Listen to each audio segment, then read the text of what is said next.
attempts and failed attempts to fly.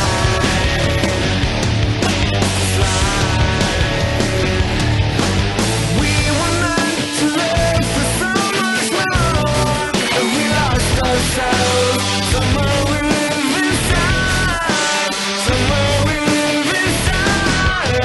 We were meant to live for so much more, and we lost ourselves. Somewhere we live inside.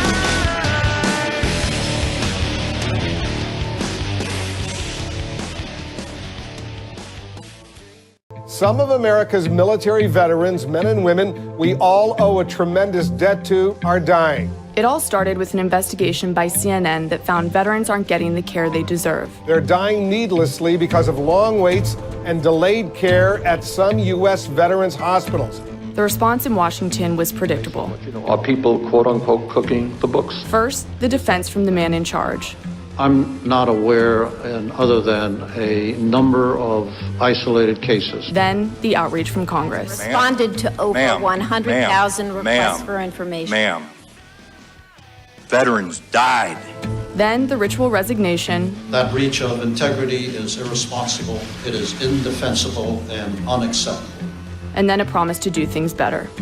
For folks who've been fighting on the battlefield, they should not have to fight a bureaucracy at home to get the care that they've earned.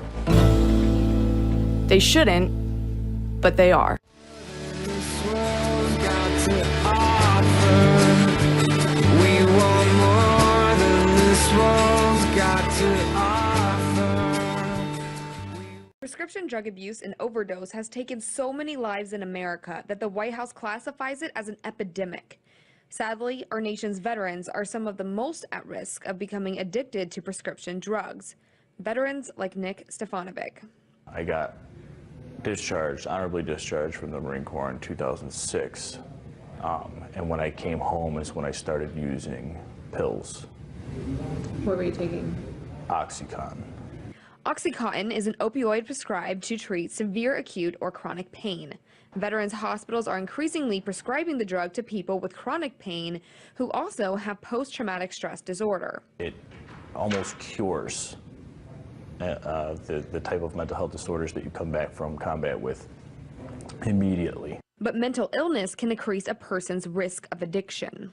So that addiction just snowballed and spiraled out of control to the point where I'd lost everything. Stefanovic got so caught up in his addiction, he was ultimately arrested for writing fraudulent checks to buy drugs illegally. Oxycontin is an opioid, an addictive painkiller that resulted in over 16,000 deaths in 2010. That number has been increasing over the past 11 years. Despite its highly addictive nature, the number of opioid prescriptions written by the VA has risen by over 287% between 1999 and 2012.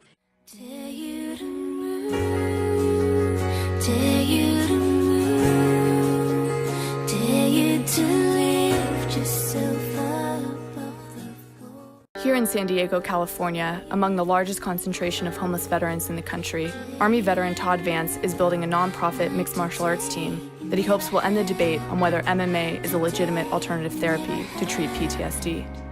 With returning combat veterans, the battle in the mind it's more lethal than the battle in Afghanistan and Iraq. Finding hope will get them through the hard times and let them build a positive life. Better. Healthy body, healthy mind concept. That's what I love about POW, is that's what you're doing. You will hit your physical peak and you'll learn to cope better. And because meds seem to be the go-to for the VA, I just feel it's the wrong approach. That should never be your first answer. The country itself is over-medicated, so of course the vets are over-medicated. These drugs work so well at reducing your anxiety that you don't even have any anxiety about killing yourself. MMA saved my life. To watch them build their own life is how they're going to be successful, because nobody's doing it for them, they're doing it for themselves. And you can fall back on that because it's you doing it. This program very well could be saving lives, is saving lives. It creates a community of trust and vulnerability and strength at the same time within the military veteran community, where they can open up and deal with their issues and find hope. It's not me being the crutch every time, it's them finding their own strength, empowering them to do it on their own.